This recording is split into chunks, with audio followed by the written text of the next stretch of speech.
Hello everyone, Justin Vacula here with another episode of the Stoic Philosophy Podcast. Today's episode revisits the topic of a healthy lifestyle.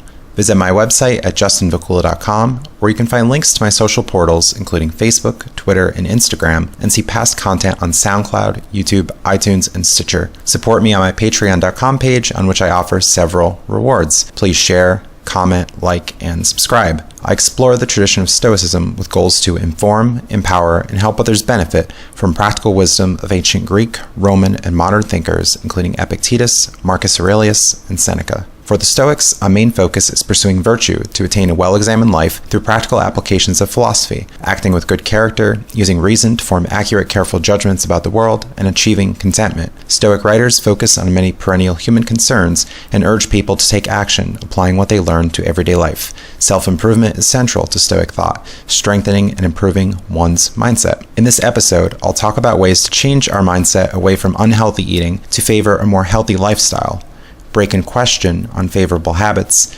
encourage you to refrain from consumption of animal products, many of which are unhealthy, and explore my diet, which will offer you money-saving and healthy tips. I last published a video on my YouTube channel titled Stoicism and a Healthy Vegetarian Lifestyle in March 2017. Since then, I've received numerous questions about how to lose weight, how to reduce unhealthy eating, how to exercise well, and questions about motivation. I've also changed some elements of my diet and, I think, improved my mindset to live a healthier and more ethical lifestyle, maintaining my current weight of about 155 pounds, down from 170 6 months ago and from 300 about 3 years ago, and consuming fewer animal products in what is now a mostly vegan diet, phasing out whey protein powder and chocolate. Stoic philosophers encourage us to be mindful of our desires and to ask ourselves whether what we crave, what we want, is actually something good for us, something which contributes to a good life. In some cases, desires can be healthy, especially when in moderation, but in other cases, desires can be vices, which harm us and others. Toward the end of Seneca's Letters from a Stoic, Seneca authors many diatribes about lavish, unhealthy eating and consumption of animals, the participation in butchery, as he calls it. In his letter titled On the Conflict Between Pleasure and Virtue, Seneca talks about how we might mistake our wants and needs and later find them unnecessary. We can apply this to the consumption of unhealthy, unneeded food and instead prefer a more healthy lifestyle for the benefit of ourselves, animals, the environment, and even our wallets. We can work toward shunning desire for certain unhealthy foods and animal products to curb these desires in favor of being more healthy, something more worth wanting. He writes, "How many things are superfluous we fail to realize until they begin to be wanting. We merely use them not because we needed them, but because we had them. And how much do we acquire simply because our neighbors have acquired such things, or because most men possess them? Many of our troubles may be explained from the fact that we live according to a pattern, instead of arranging our lives according to reason, we are led astray by convention. There are things which, if done by the few, we should refuse to imitate. Yet when the majority have begun to do them, we follow along, just as if anything were more honorable, because it is more frequent." Perhaps our parents, friends, people around us prioritized unhealthy eating, mostly thought of eating as a source of pleasure, and discounted the impacts of their decisions, which may contribute to environmental damage and animal suffering. They turn a blind eye to ethical concerns, or perhaps have not even considered potential problems. Well, everyone eats cheeseburgers and fast food, it tastes good, that's all that matters to me, they say, yet they find themselves often spending large amounts of money eating out, consume unhealthy food, and continue a process of inflicting significant pain on animals, when instead they can make adjustments to their lives to break from the crowd and be far better for it. Pet lovers, for instance, will talk about their love for animals, their cats, their dogs, view them as companions who have certain rights and should be free from suffering, free from a practice of factory farming, not being enclosed in small cages with little to no care, not bred for ultimate destruction and injected with growth hormones to feed another person. They'll have this concern for pets, why not for other animals? Why not globalize these concerns? Seneca continues, talking about people who might face criticism for their choices, perhaps appearing as friends, but leading people in the wrong direction, perhaps the crowds who urge us to make bad choices, maybe even societal messages, advertising, and environmental influences, which glamorize unhealthy, lavish, and expensive eating, many of these things we see today. Seneca writes, "These are voices which you ought to shun, just as Ulysses did. He would not sail past them until he was latched to the mast. They lure men from country, parents, friends, in virtuous ways, and by a hope that, if not base, is ill-starred, they wreak upon them a life of baseness. How much better to follow a straight course and attain a goal where the words pleasant and honorable have the same meaning. Let us retreat from the objects that allure and rouse ourselves to meet the objects that attack.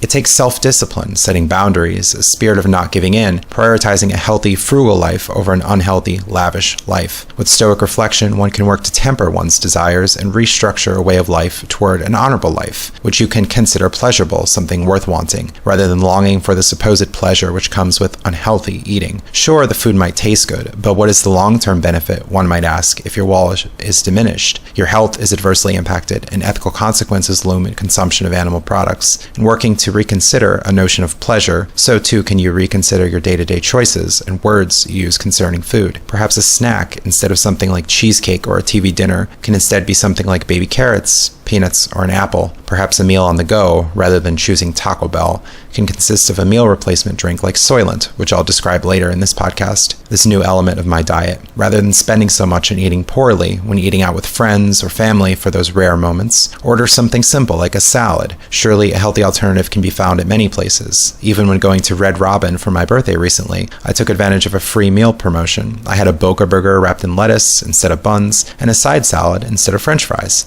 I regularly visit a buffet using gift certificates I've had, and I use the salad bar, eat grilled vegetables, fruit, and Spanish rice. I try to select good restaurants like Indian, Thai, and Chinese restaurants, which can offer good food. Again, good meaning healthy, affordable, and vegan, or largely so. Learn to be content with little is advice Seneca has in his letter titled On True and False Riches. He writes, "We have water, we have porridge, let us compete in happiness with Jupiter himself." We can reflect upon the fact that we don't really need that much to get by on a day-to-day basis in order to satisfy basic nutritional needs, and working to consume less to simply be satisfied, eating for sustenance rather than pleasure, not overeating or undereating, we can meet our needs and shun excessive wants. In his letter titled On the Approaches to Philosophy, Seneca writes more about being content with little. I have observed a limit which is indeed next door to abstinence. And concerning animals, Seneca writes, men had enough sustenance without resorting to blood. A habit of cruelty is formed whenever butchery is practiced for pleasure. It is a mark of purity to refrain from eating flesh. If it be false, it is an economy. And what harm does it do you to give such credence? I am merely depriving you of food which sustains lions and vultures. I was imbued with this teaching and began to abstain from animal food. At the end of the year, a habit was as pleasant as it was easy. In breaking that habit of consuming unhealthy food and animal products, we can have sounder mind, refrain from cruelty, and really aren't losing much. Even vegan cooking, if you so desire, can have appealing taste with the addition of sauces and spices. It's often the case, at least from my experience, that removing animal products from your diet also removes a large deal of unhealthy food, like fast food, pizza, burgers, eggs, and much more. And now many substitutions are on the market, imitation meat products, dairy-free ice cream, and much more for moments where maybe you'll have that occasional not-so-healthy option, yet still refrain from animal products. My typical diet includes a breakfast shake of pea protein powder ordered from Now Sports on Amazon, with soy milk, peanut butter, and a banana I get from my local grocery store, and bulk bags of Quaker oatmeal I order from Amazon. Very affordable, easy to prepare, and clean after using these ingredients in a blender bottle. I also take an iron supplement, a vitamin B12 supplement, and a multivitamin, all from Amazon. When considering buying food, I compare prices and usually find that using my Amazon Prime credit card, which gives 5% cash back on Amazon Prime purchases, and Amazon's Subscribe and Save feature, which gives an additional 15% discount, is a more affordable option for an overall 20% discount. And items are also conveniently shipped to me on a recurring basis. I don't have to drive to the grocery store. I don't have to take things from my trunk indoors and bag everything. I don't have to worry about these things. In order to have 5 items each month to unlock the 15% discount on Amazon, consider adding inexpensive items like toothpaste, toothbrush, soap, Tic Tacs, and razors, in addition to coffee, rice, multivitamins, and oatmeal, as I mentioned. Depending on my day's schedule, I have different items for lunch and dinner, but usually once a day I mix 2 scoops of Soylent meal replacement powder with cold water in a blender bottle. This powder, which comes in bags, is very affordable, with a monthly subscription of about $1.20 per meal. Easy to transport on the go with small containers and a water bottle, quick to consume, easy to prepare, and easy to clean and or store. Lunch or dinner might also include, for days when I have the time to prepare and clean, which usually takes about an hour and a half, multitasking, talking with friends, listening to podcasts, updating social media, reading news, making phone calls, brown rice with tofu and mushrooms, and an apple.